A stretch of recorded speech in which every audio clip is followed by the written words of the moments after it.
podcasts you love. From people you trust. This is Twit.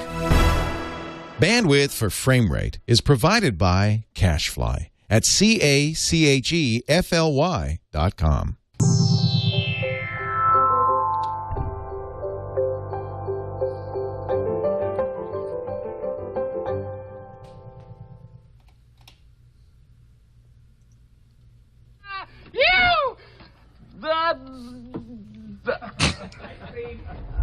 I'm sorry, Jimmy.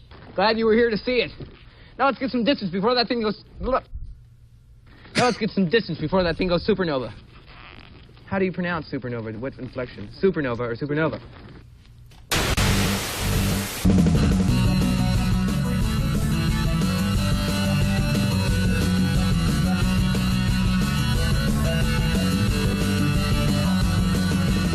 Ladies and gentlemen, this is a thing we call frame rate. Episode 146. I'm Tom Merritt. Yeah, and it's not flame bait. That's a different show, although we certainly seem to be that. Frame rate is your source for flame bait. I'm Brian Bush. We bait the flames, so you don't have to. No, this is the show that thinks you, my friend, you right there, the one watching or listening to this, should be able to watch what you want, when you want, where you want, on whatever darn device you please. And we're going to bring you the news and information you need to know to do that. Yeah, unless you're like the man sitting there in your fat cat offices smoking your stogies saying, no, it has to be closed, to which I say, jerk, stop watching our show. Brian, I'd say I'll even help that guy figure out how to watch what he wants when he wants. Because once he does, but here's the thing, Brian, once he does, he'll go, I have been so wrong in my fat cigar smoking life. I'll tell you what's not so wrong is your pick, Tom Merritt, for today's big story.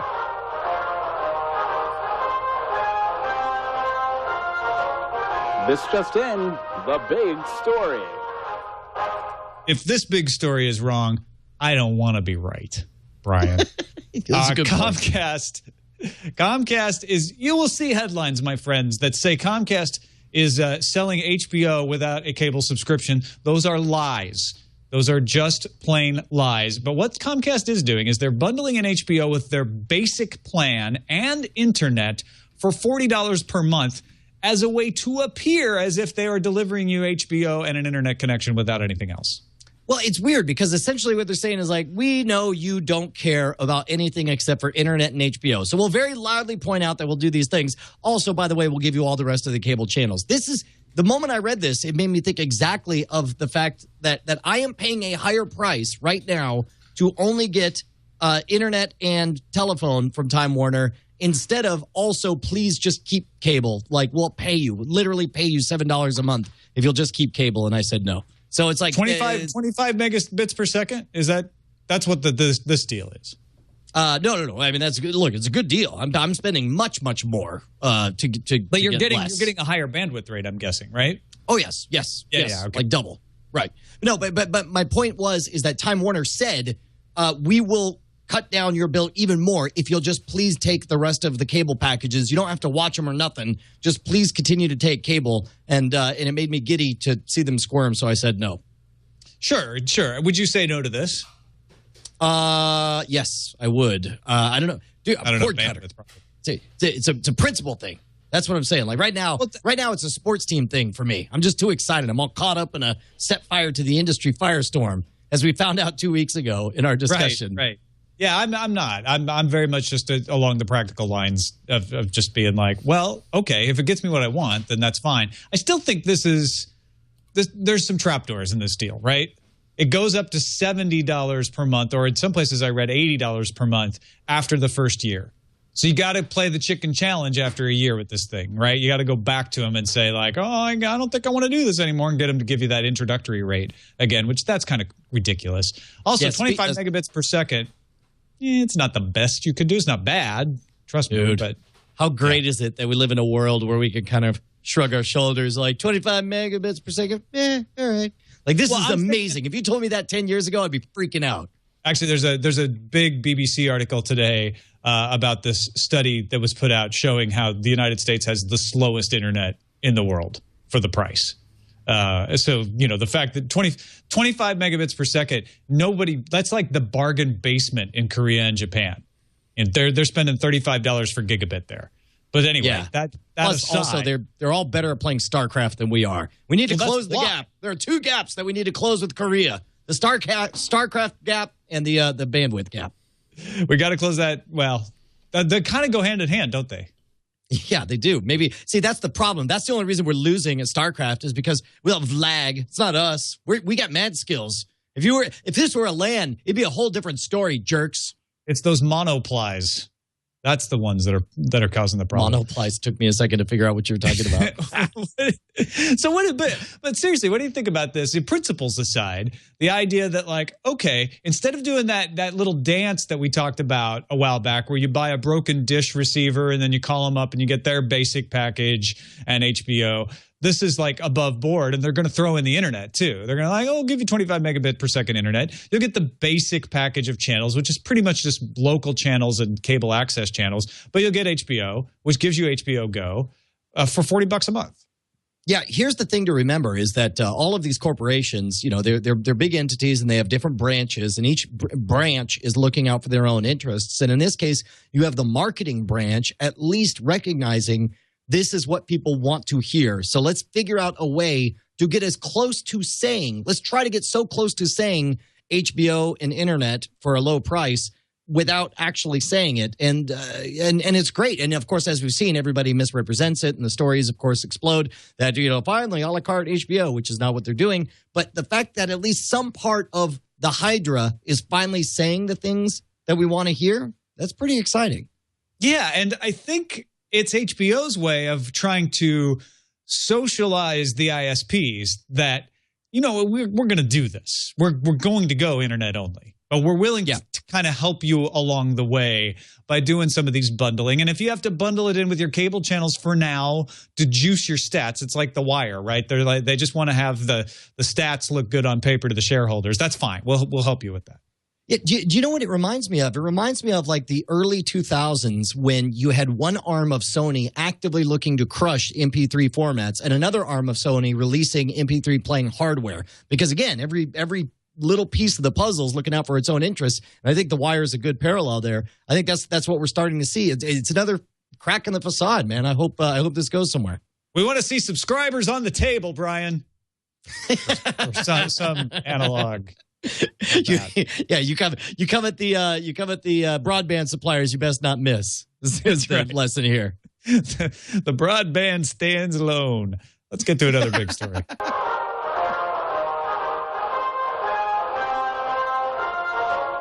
Stop everything. It's another big story. I moved this along before I mentioned Rocco Pendola, by the way, and this is just a minor aside. He has an article on The Street saying, shut up, everyone. Netflix is not coming to Comcast or Time Warner Cable, which we got all excited about on this show for various reasons. But Rocco Pendola says, this is all bluster on Netflix's part to sow fear, uncertainty, and doubt into the minds of consumers. The cable companies will never accept Netflix into their world. At least that's his argument. Well, and I like the way you put it because it was the position that I failed to articulate well 2 weeks ago. That I couldn't understand. Obviously, Netflix has a lot to gain, but I couldn't understand why on earth a cable company would do it. And it's good to hear that somebody else felt the same way in that regard. Well, and that was one of the things we did agree on. Is we're both like the cable companies should not do this, right? We disagreed on whether it would be bad for consumers, but everybody was like, yeah, I don't get what the cable companies would get out of this. Right. Well, and the only way I could picture it, and if I can remember my position, was that that cable companies would take this hit to inoculate them against a full-blown disease of a cord-cutting revolution. Fine, we'll pay these guys off and keep them inside the ecosystem. But that's not another big story. It's not.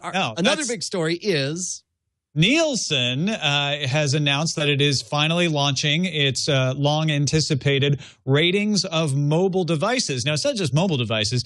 It includes DVRs, internet-connected TVs, tablets, smartphones, and browsers.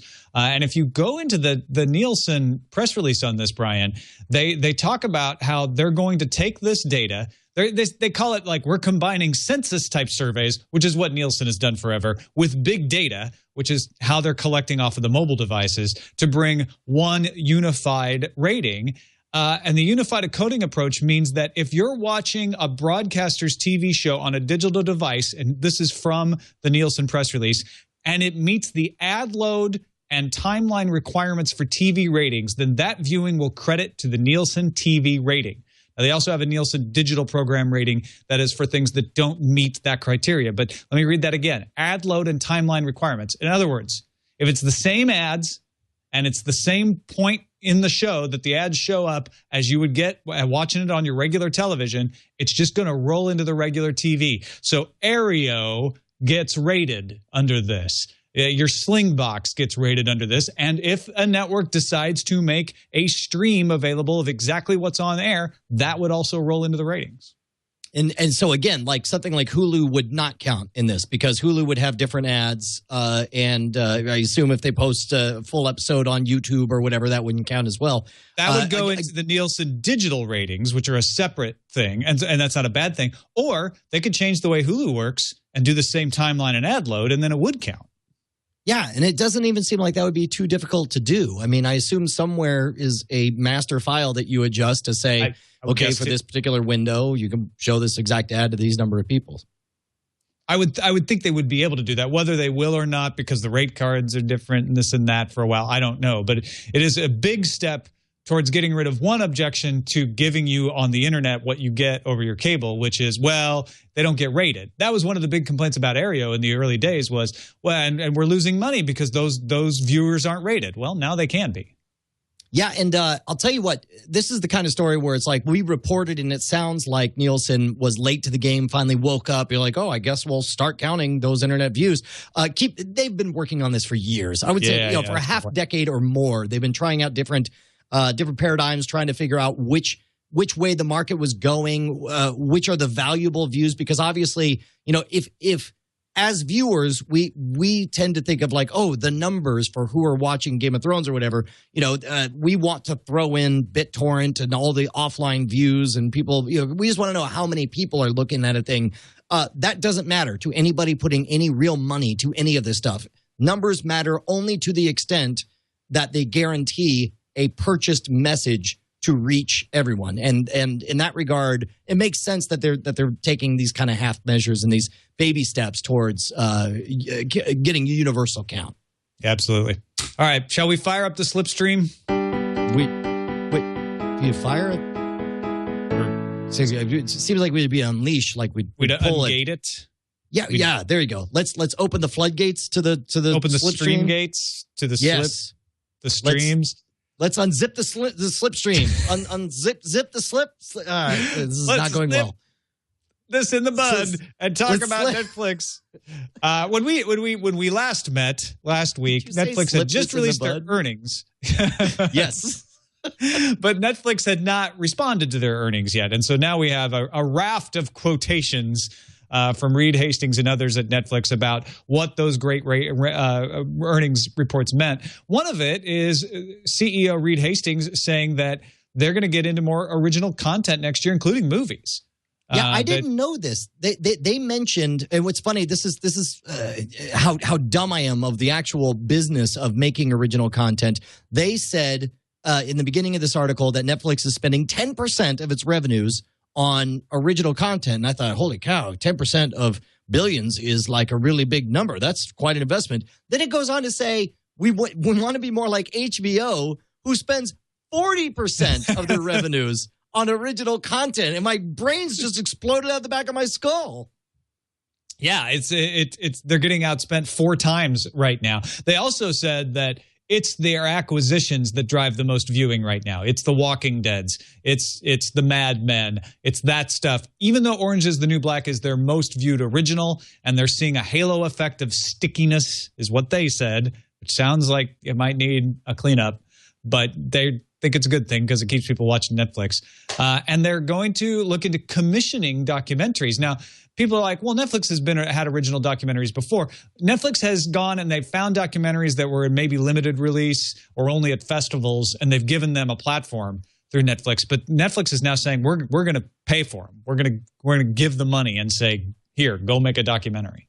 Yeah, I think that's a smart thing for them to do because they've been very savvy in the way they've acquired documentaries, and they've discovered that they offer a unique benefit in that they can take quirky stories with unusual, messages in documentary form.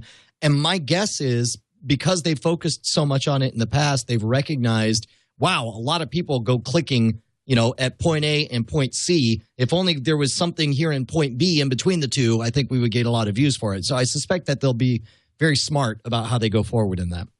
And they're talking about giving a third season of House of Cards, and we haven't even seen the second season yet. Heck, but yes, that's amazing, man. That is astonishing to me that we live in a world where the predictive capability of amazing storytelling is so strong that they can commit, hundreds of millions of more dollars in advance to something that they just know on paper, should pull in that many views. That's awesome. And all of the talk around House of Cards has been, well, it was 2 seasons. It's always been 2 seasons, 26 episodes, and then we're out. And now Ted Sarandos at Netflix told Deadline, oh, yeah, we'd like to give him another one. So it's not for sure, but come on. I guess if you couldn't get Kevin Spacey and Robin Wright to come back, because they probably want to go make movies again. And this would be quite a commitment. How bad do you want some reporter to ask Netflix for a statement on season 3 of House of Cards and for Netflix's official response to be, you may think so, I couldn't possibly comment? Actually, they absolutely should do that. Would that be amazing? There's no reason why they should not do that. Please, Netflix, please do that. Let's move on to the tube tops, shall we? I'm going to throw you all off, even you, Jason, because I just saw this like right before I sat down at my desk. Netflix, according to All Things D, and I'm going to put this in the chat room, is thinking about starting a service that would deliver movies to your house while they are still in the theater. Wait, this sounds familiar. This sounds the Prima Cinema thing, right? Yeah. They would foot the bill for a big movie, which would appear in theaters and on Netflix at the same time. Now, it's different than Prima in that Prima, which I originally had in the tube top section here, because that's the set-top box that you pay an arm and a leg for, and it's got all this high-level encryption on it. But it will deliver you right now movies that are in the theaters, at least from Sony. And IMAX just sunk some money in it, because they would like to deliver IMAX movies into home theaters through the Prima system. But the Prima system is for like people with real quick. I can think of no faster way. Like IMAX has been hell bent in the last 10 years on undermining their brand. There was a time that IMAX meant one thing: exquisite production capability and visuals that would blow your brains out. And then at some point it just became like, I don't know, it's the theater down the street with the Coke ads before it and broadcast in 2K. Now IMAX wants to be associated with, it's the crap that's in Joe's living room down the street. It's amazing to me to watch the systematic dismantling of what was, to me, a very powerful property beforehand. Well, and I agree with you about the theater down the street, because it's not an IMAX screen. It's the same proportions. It's the same aspect ratio, but it's not a true IMAX screen. If you go to an actual IMAX theater with the full-on IMAX experience, it's light years beyond going to a regular theater with a big screen and going, oh, it's taller. It's just it's not the same thing. And I think you're right about that. What Netflix is saying they want to do, though, this is Ted Sarandos again, in a speech hosted by Film Independent, a nonprofit behind the Spirit Awards. What we're trying to do for TV, which he's talking about Orange is the New Black and House of Cards, should extend pretty nicely to movies. Why not premiere movies on Netflix the same day they're opening in theaters? And not little movies. There's lots of ways and lots of people to do that. Why not big movies? Why not follow the consumer's desire to watch things the way they want? Now, is this, okay, Prima to happen had to be outrageously expensive, cost you hundreds of dollars per movie to rent. You don't even own them. And it had to come with crazy encryption on it. That's probably not even necessary, but just to make the movie studios feel comfortable, they put way more encryption than they needed on these things. And Ted Sarandos is out there like, yeah, I think we could get movies to premiere in the theaters. There's only two answers to this in my mind, Brian. Yes. Either Netflix is going to commission more than just documentaries, and they're going to premiere them in theaters at the same time. And good luck getting the theaters to carry them in that case. Or this is more blowing smoke up people's butt the way that we're going to negotiate with Time Warner Cable and Comcast to show up on the devices. I'll tell you what, I have this inherent trust for Netflix, but seeing them play all this game theory talk and I don't know, maybe there's a reason they're the ones who put together House of Cards. Maybe we're the ones being manipulated by the powers that be. This is a new angle that I had not previously considered on whether or not we could trust Netflix, because we've seen a number of, and they've always been clever. Actually, no, I'm going to take that back.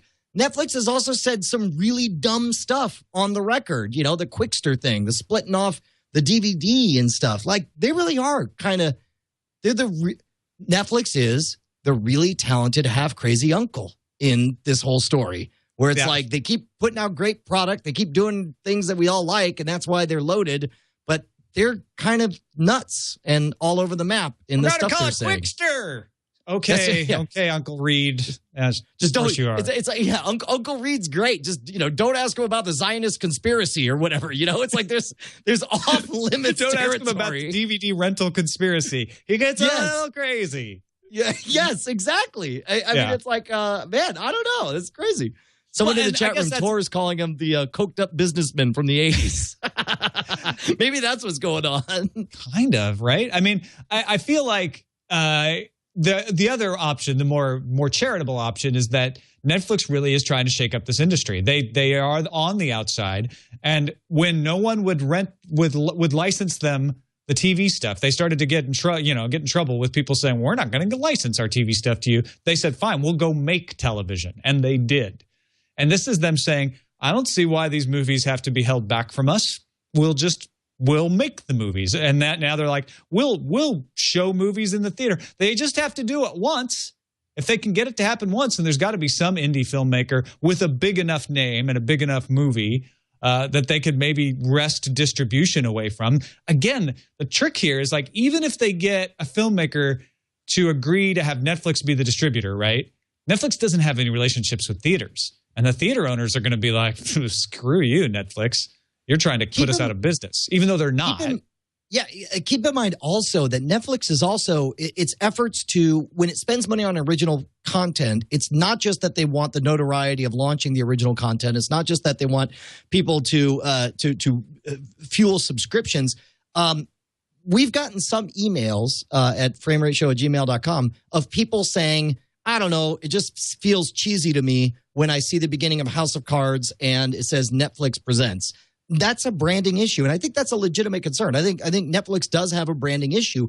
I wonder how much this effort could be part of a multi-year strategy to help to, I don't want to say rehabilitate, but to transform the Netflix brand into one that you respect, the way we do with HBO Originals. When we see that HBO Originals opening, we think, oh, really good stuff's about to happen. And Netflix doesn't have that. It's a bit of a, and in fact, might be fighting against it, because for a long time, Netflix has been the home of bargain-based, or at least Netflix streaming has been the home of bargain deals for old, forgotten TV shows and so on. So maybe, I don't know. Do you remember when the first HBO Originals came along? And Fraggle Rock is the one I can earliest remember, but there were others. Not necessarily the News is the one I remember. Not necessarily the News.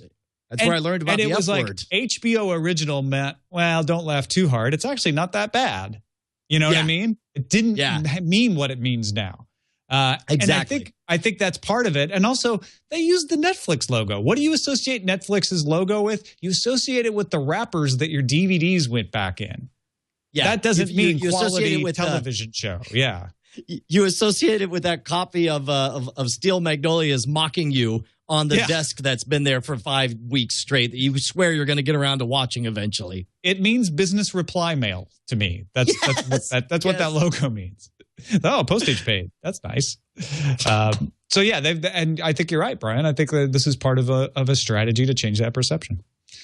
Let us stir the film pot. Stir. I like it.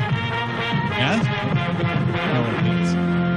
I think it's because there was a film forming over the Falm and so we had to stir That's it. good. You got to mix it up. Otherwise, Yeah. it's just going to coagulate. But the problem is it sticks to the spoon when you spin it around. You're like, Yeah, look you at all don't that want film. It's disgusting. Let's get.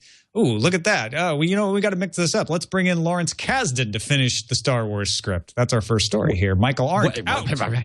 Wait, hold on. When you say Lawrence Kasdan, I mean, maybe it's just my generation, but I tend to think of the guy who wrote the amazing movies Raiders of the Lost Ark and Empire Strikes Back, the best of the entire Star Wars series. What a coincidence. This guy's got the same name. Yeah, it's the same guy. He's got the same genes, too. Yeah. What? Not all the same cells he had when he wrote Empire Strikes Back, because those shed, but mostly the same guy, definitely the same brain. Mostly the same guy. Can we make that our headline? It's most of Lawrence Kasdan. He's in there for the most part. Yeah, this is huge, man, because both J.J. Abrams and Lawrence Kasdan know how to tell stories. And certainly J.J. Abrams, you know, I can't talk about this too much without getting like all misty-eyed and excited. Oh, you got Tom. excited. I It's thought really you knew some secret. You're like, I can't talk about this too much because I've also been brought in right on this. No, I lose any credibility as a journalist. I turn into like second grade Brian, just wanting to froth at the mouth with excitement over this. Do you believe stars Kathleen are Kennedy- aligning, man? Well, okay. Kathleen Kennedy said, and this part's very true, there are very few people who fundamentally understand the way a Star Wars story works like Larry, and it's nothing short of incredible to have him, blah, blah, blah, blah. Okay, that's all great stuff. But she says something about Michael Arndt. We owe him a lot of thanks. Oh, Michael Arndt has done a terrific job bringing us to this point, and we have an amazing filmmaking and design team in place already prepping for production. Now, I've left out that J.J. Abrams also being added to the writing credits now. I kind of think that was just going to happen. I mean, he's the director. Yeah. JJ's a writer. Of course, he was going to get in on the writing before this thing was all said and done. That part doesn't surprise me. It's the Michael Arndt is done. He's brought us a great script. We're very happy. Thank you, Michael. Here's your check. Take care. Lawrence Kasdan's going to finish it up from here. Is that just a nice way of saying, no, Michael, we didn't really like your script? Let's have Lawrence take a crack at it. No, I don't think so. I think you can have good bones and recognize that something is not finished. You know, I've seen scripts that were in production where it's like, wow, this is almost a thing. But like this part here where I just felt is dead, you need to have somebody punch it up. And so you get situations that I suspect like this, where it's like, let's get somebody in there to fill in these 12 gaps and take this to the next level. And I think that Lawrence Kasdan politically was a fantastic way, because we're talking about rehabilitating some brands out there and rejiggering what things mean to people. Star Wars does not mean the same thing now that it meant 12 years ago, right before The Phantom Menace. And there needs to be, I think it's worth it to spend the money politically to get a name that all the hardcore fans are going to rally around to essentially, you have this bridge, right? You've got this story that they say they're excited about. You've got names associated with some of the biggest names, movies from our childhood. And then you also have J.J. Abrams' name officially attached to it. I think from a political standpoint, from a branding perspective, this is fantastic. And nutty enough, I also think it might be the right call artistically for these stories. I think that what we're going to get, I think it's going to be really good. I believe, again, and I can't believe I'm saying that. Yeah, and they also announced like the visual effects supervisor, the special effects supervisor, the sound mixer, and they're mostly JJ's guys, which isn't too surprising either. But we're definitely getting a crew in place.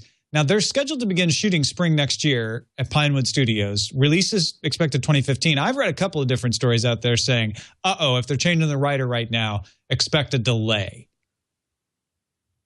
I don't know. I don't know if it's just my not wanting that to be true that makes me skeptical, but I don't feel like this needs to be a delay. But I guess it depends. If they are starting over from scratch and they've totally ditched Michael Arndt's script, then yeah, you're probably going to get a delay. If it is more of a Prometheus situation where they're like, we're going to take it and we're going to rework it, then you might still be able to shoot next year. Yeah, I don't know. Disney's track record. Keep in mind, I don't know nothing. This is all wild speculation on my side. When I think of Disney, yeah. I don't often think of delays or getting around and pushing stuff back. Now, recent stories notwithstanding, we talked about how Pixar was pushing their release till next year. There's going to be like a summer without a Pixar movie. That made the news because it was so rare for us to hear that kind of thing. I feel like they're more the buckle down, shut up, let's get it done, especially when they just spent $1 billion to get something. Yeah, obviously they want to. It's just whether it's possible, and I don't know either. I don't, I've never made a film. At least I'm going to vote for yes, please release it on time, and I'm going to vote that it should be awesome. I'm going to vote for both of those things too. You know what looks awesome is the Captain America 2 trailer. I was blown away by this thing. Amazing. I did not expect. Yeah. Okay, first of all, Captain America is the cheesiest superhero in the Marvel universe, give or take.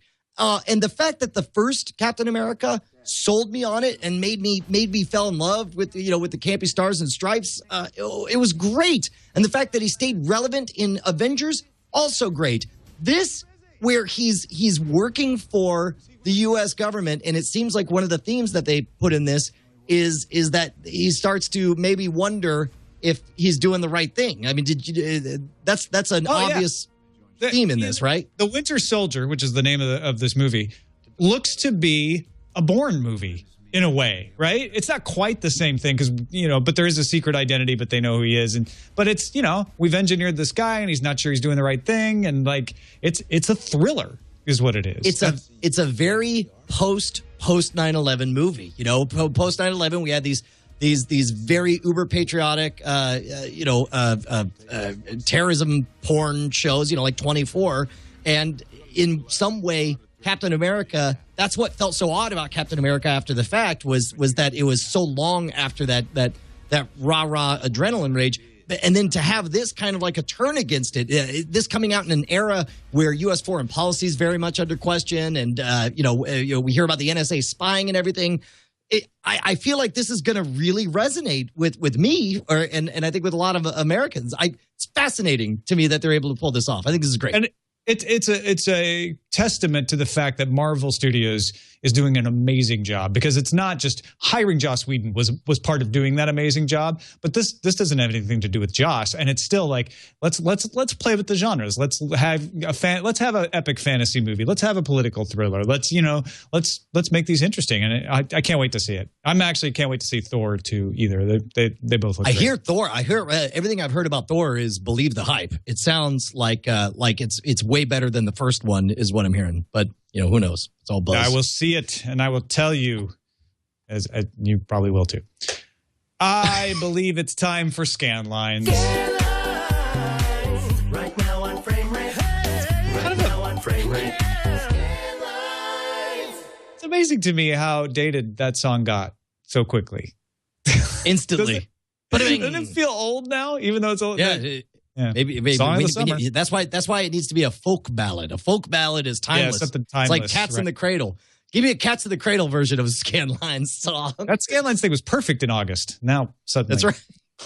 All right, starting us off with DirecTV and Time Warner, according to Bloomberg, are saying, yeah, we're going to make our own Aereo. If Aereo ends up being legal, heck yeah, we might even just buy Aereo. Who knows? We're crazy.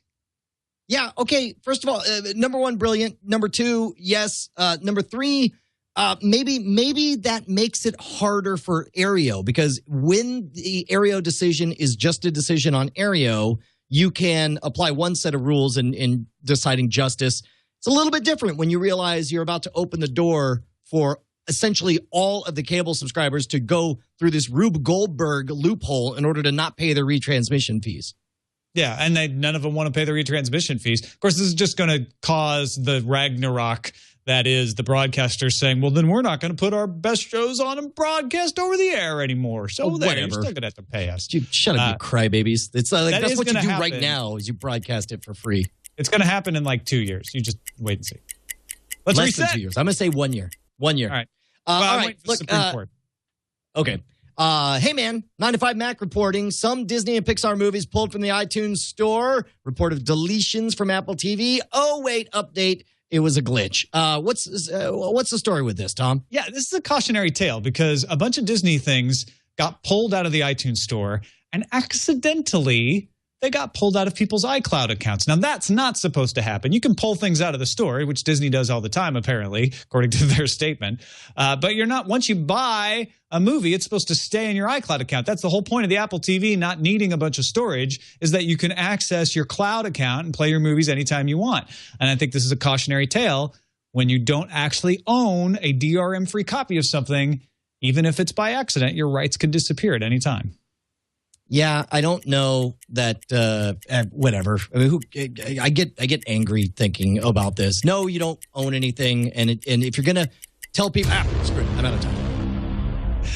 Netflix has announced all 8 seasons of Dexter coming to the service. Another one of their coups. Remember, they said Walking Dead, Mad Men, that kind of stuff. This is the one kind of stuff that people watch on Netflix. And it's going to start on Halloween with the first 4 seasons, and then other seasons to follow. All of them should be there by January 1st, 2014. Now, this is different in that I don't think I've ever heard an announcement like this where they announced that X number of seasons will be available now, and then later we'll pick up the remaining seasons. Like, have we ever seen a 2-part decision like this? Yeah, announced? I wonder if this is a rights thing or if this is just Netflix saying, oh, let's put 4 of the seasons up on Halloween and then hold back 4 of them to see what happens to the viewership. We'll put those out on a holiday on January 1st so people can binge the rest of them. And my guess is they save a considerable amount of money doing it this way as well. If you don't, that's one of the problems is why would you pay for all 8 seasons if, you could get all the publicity twice with 2 releases, first with the first 4, then with the remaining 4. Yeah. And should I watch it? It's worrisome. It's worrisome. All I'm going to say.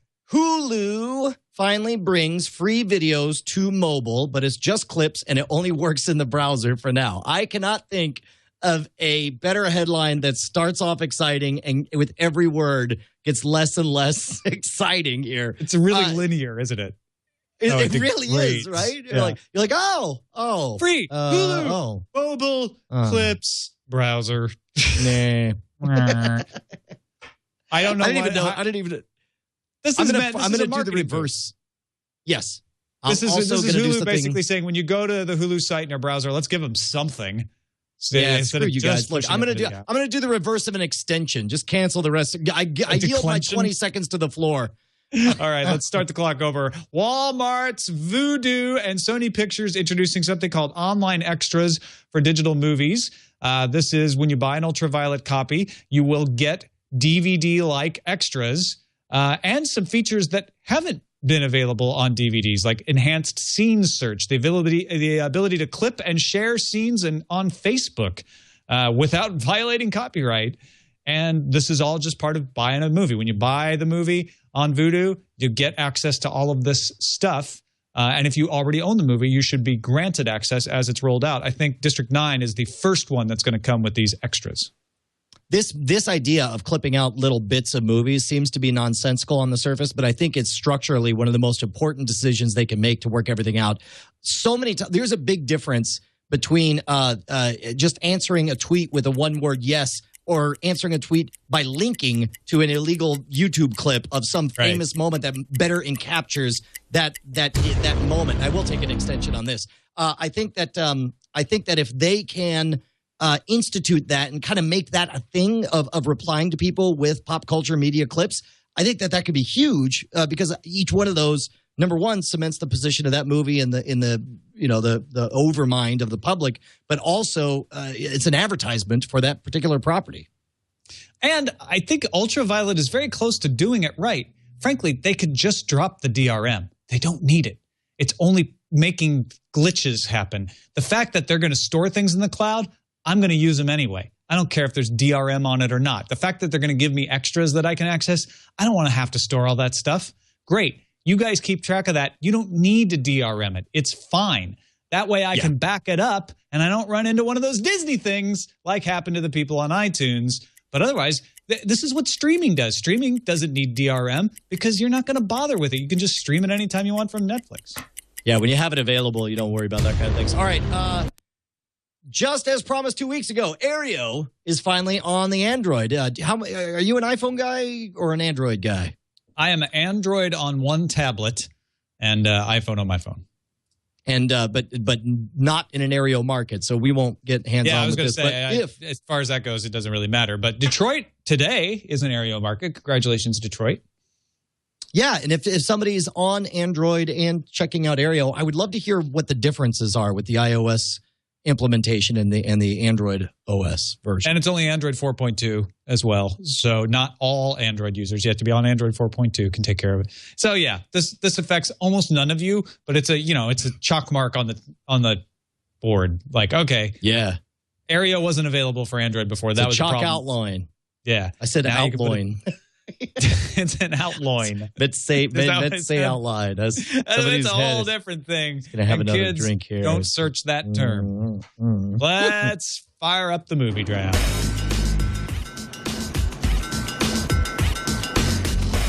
Well. Justin Robert Young's Jackass presents Bad Grandpa, $32 million.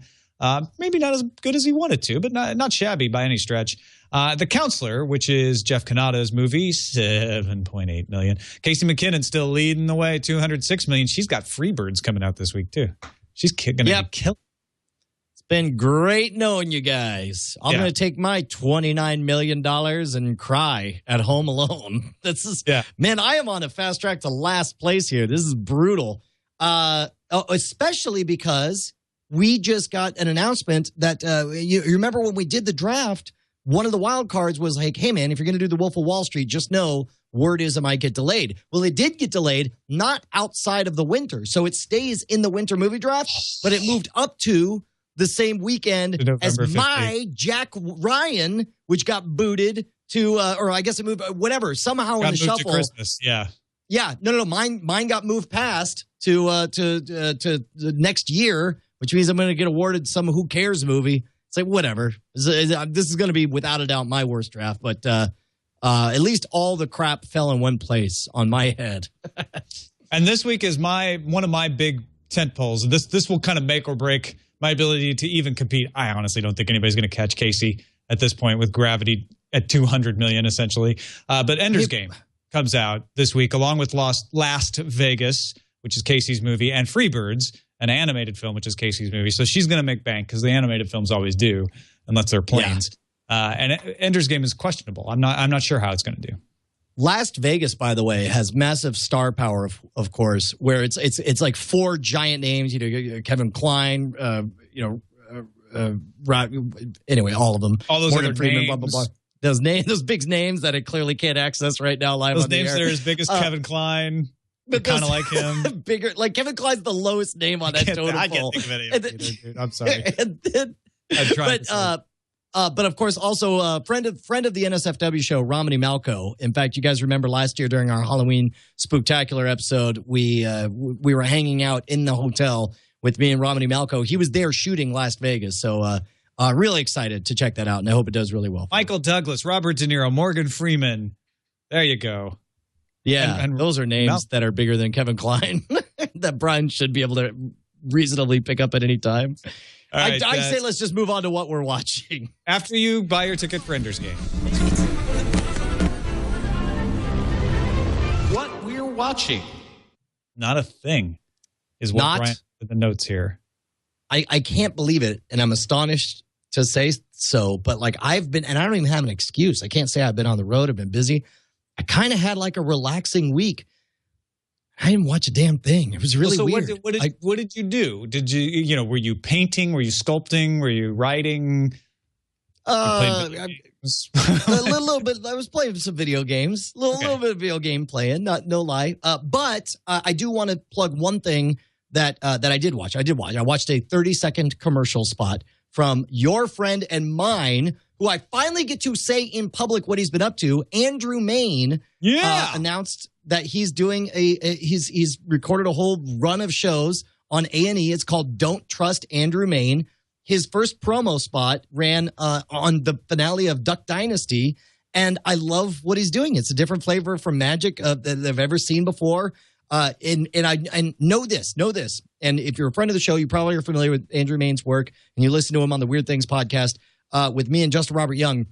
All the suits, they all focus inordinately on the social marketing metrics. So right now, if you can, go to facebook.com/don'ttrustandrewmayne.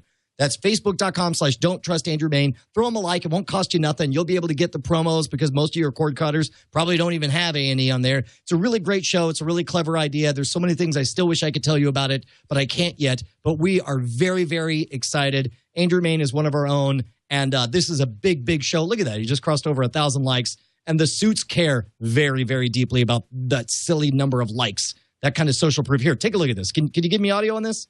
And I like Yeah, here you go. Check this out. You a Duck Dynasty fan? Yeah. I want you to blow into that duck call. Okay. Perfect. They're yours now, so you need to take care of them. Don't Trust Andrew May, a new series coming in January on A&E. Nice Anyway, little could Duck not be Dynasty more cross excited. promo there. Yeah. I Yeah, like that. yeah, exactly. Anyway, yeah, that's all I've watched is that one promo on repeat, nonstop. So you were playing video games, hanging out with the family. You just didn't feel the need. You were entertained otherwise. I guess. Yeah, it's Huh. kind of weird, right? Huh. Yeah. Yeah, no, I was doing stuff like that too, except I did watch the World Series, Homeland, and Agents of S.H.I.E.L.D. and Top Chef and Haven, and a bunch of Doctor Who episodes because Eileen was catching up, and Walking Dead. That's it. It wasn't that much. I don't have a problem. You have a I was problem. Your enjoying face has a making problem. art It's, too. I'm falling Fulfilling behind though. Now myself. I'm 3 episodes behind on The Walking Dead. Does your encouragement still stand? Like all If 3 of The Walking anything- Dead? If anything, it might have grown. Really? Oh, I'm so excited. Then. So excited. I don't want to exaggerate it, but this episode was just more awesome. More like, oh yeah, that's what was missing, and I don't want to say because I don't want to spoil Okay. it Nope. for you. Yeah, that's fine. That's fine. I'll watch all 3 of those, and we'll do a big. Or I guess it'll be 4 by this next time. So we'll have like 4 hours of stuff to plow through. Very excited about it. All right. I don't know why, but I want to purport. I want to put out this idea of like Brian saying, no, I have eschewed television to work on my paintings, on my etchings. Maybe. I will say I watched great one other art. thing. This morning, I was looking for opening videos before you suggested those Star Wars outtakes, and I did watch the Saturday Night Live parody of Wes Anderson doing a horror movie. Did you see that? Oh, I heard about it. I haven't had a chance to see it yet. Yeah, it's worth. Just type in Wes Anderson SNL and just go into it blind. You'll dig it a lot. All right. Let's take some time for feedback. Now it's time for feedback with Brian and Tom on Frame Rate. Oh, yeah. Our first piece of feedback comes from Keith, who says, I think Brian has a point about YouTube's copyright infringement procedures. The unintended consequence of an extra legal procedure might be that the content owners are more likely to flag videos as infringing just to get them taken down, regardless of the merits of the use of the content. Perhaps if a content creator waives their right to the YouTube process and claims an affirmative defense of fair use for criticism, parody, etc., the content owners would be less likely to file an actual DMCA takedown because they will need to review the video for the actual use of the content and truly determine whether they want to make that claim and take the content creator to court. YouTube had to implement the Content ID functionality to get big business content owners off their case, but in doing so, they may have made it too easy for content owners to take down videos without proper review. Keith's internal logic is sound here, saying like, well, if you only had one shot where you had to review the content, maybe that would make a difference. Frankly, though, I don't think it would. I think that this Content ID system, because you can immediately say, put it back up, also throws a few bones in the way of the content owner as well. And so it really, if anything, it just adds a layer of bureaucracy to the thing. I believe it was put in there because they wanted that ability to give the content owners a chance to put their stuff back up, so that the bots that go through and just pull down things wouldn't wreck the entire system. If you only had the one layer, everything would go through that court case procedure. And so when the bot made an error, it would be a lot more complicated. Yeah. Got an email from Ralph who commented on my rampant dwarfism, and I blame Justin Robert Young for instilling that in me. He says, Peter Dinklage grew up around me in Jersey. His mother was my wife's music teacher. One of his first roles in this indie flick called The Station Agent was filmed in my hometown of Rockaway, New Jersey. Ralph, and he says, P.S. I have a story about shaving cable. I had a Comcast and downgraded my channels to just broadcast, so AMC, so no AMC or Sci-Fi. I found out that I still had access to all the free on-demand channels, even though I couldn't watch Walking Dead on AMC, but I could watch it on demand for free. I don't know if this was a glitch in the system because I had the full I had full cable, then changed. It worked until I changed to Fios a year later. So this is an interesting conundrum because we talked about the legal versus ethical thing. I would assume this is legal because they are providing you the service. Yeah. Is it ethical? Do you have an ethical obligation to when somebody is giving you a service that you're not paying for to not use it? He doesn't. Okay, here's why I think it's totally ethical. Is he doesn't know if it's a glitch or not. There was nothing where they said, like, now, we just want to warn you, you won't be able to get on-demand channels for the ones you don't subscribe. And then he went to on-demand and he got them and was like, ooh, there's a mistake. Should I report it? Then you've got an ethical conundrum. Sounds like he was like, nobody ever said anything and I can get these on-demand channels, so I guess that's just the way it works. I know it's not the way it works with DirecTV. If I don't subscribe to a channel, the on-demand channel doesn't work. My guess is it probably is a glitch, but if no one ever said otherwise... I don't know, but it's also weird too because it's like, to whom does he owe that money, right? Because it's like I don't know. I'm just gonna fall into it. I feel like it's probably not an ethical thing at all because it's probably just, it could be that the system wasn't set up to do that yet, right? It's like, oh, that cable box can't actually block on-demand channels, so I guess they'll get everything for a while till we get everybody upgraded to newer boxes. You know, that's where my mind went immediately when I read his email. No, that's a very good point. Very good point. Bloop Squish writes, this may be by the way, this made me my favorite new person who wrote us, Bloop Squish. This may be my new favorite thing about the Chromecast. I discovered that when a block of ads starts to play on Hulu Plus, if I switch from casting to my phone and immediately back to casting, it will resume the show without ads. Simply repeat this at each ad block throughout whatever you are watching. It takes only about 10 seconds and bada bing, Hulu Plus with no ads. Try it and see. And I suppose enjoy it while it lasts. Yeah. He says, what do you think? I think, yeah. Enjoy it while it lasts. They'll figure out how to block that, but that's kind of crazy. Nice workaround, Bloop Squish. Yeah, no, I thought that was very, very clever. Do we have time for one more email? This one comes from Gary, and he takes both of us to task. He says both of us are wrong. He says, I have listened to Frame Rate now for years and heard you guys discuss this season. He's talking about AMC's The Walking Dead. I went out and hoovered up the graphic novels and bided my time with finger on the iTunes checkout button, yearning for the Ghost of Apple Past and the AMC Grinch to soften a little. And finally, Voodoo and my digital time machine came through and click. Now, just this very minute, I finished season 3. Now, keep in mind, season 3 is, if I remember correctly, season 1 was pretty true to the book. Season 2 was all about what's in the barn. Season 3 is the one that I gave up on because I hated their handling of the governor and I hated everything I was seeing. He says, just this very minute, I finished season 3. I think this was the best season ever. How could you not believe that? Now, this is what, okay. He says, shame on you, Tom, for disparaging Brian from watching it.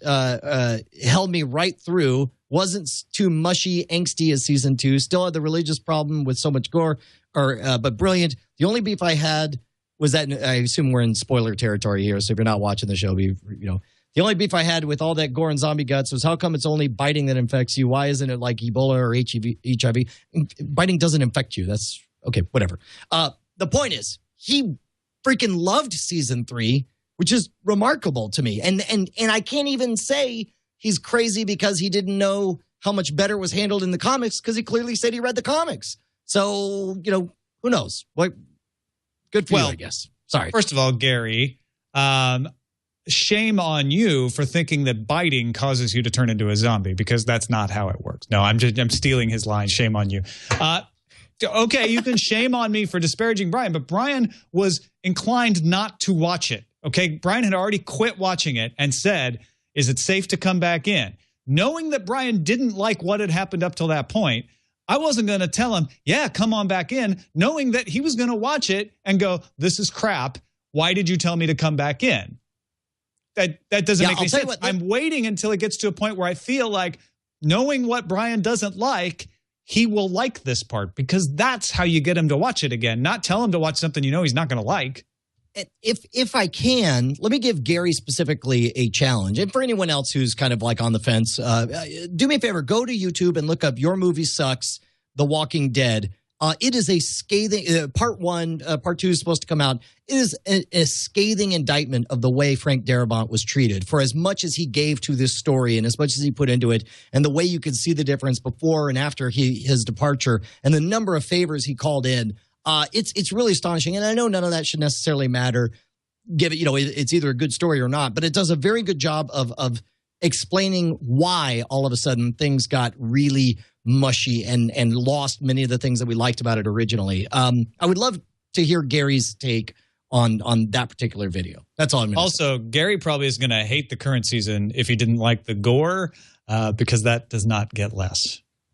Yeah. Oh no, they know what side their money's buttered on. They butter it on the Jackson side. Yeah. Blood butter. Ugh.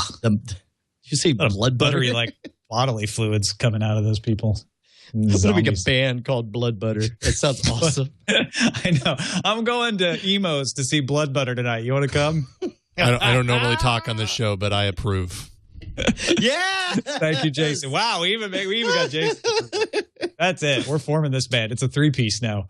Awesome. All right. Well, thank you guys. Smooth jazz for is what we play.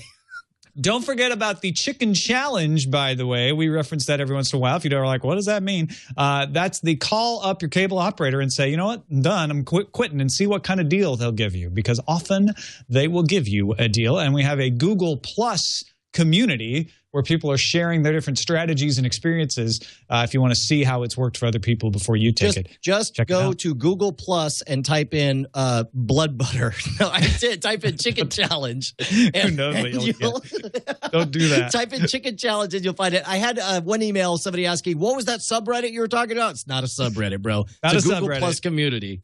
I know it's a little weird that it's a Google Plus. Boy, typing in blood butter gets you Dining with Donald and 2 communities called Butter Blood and Butter and Blood.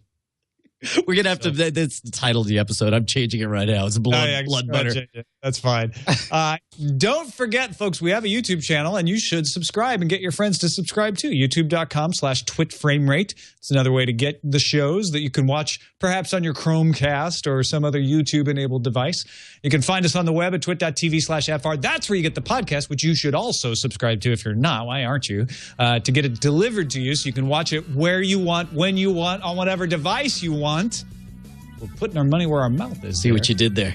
I like it. You can email us. Our email address, framerate@twit.tv. You can find us live on Mondays at 3:30 p.m. Pacific, 6:30 p.m. Eastern at twit.tv/FR.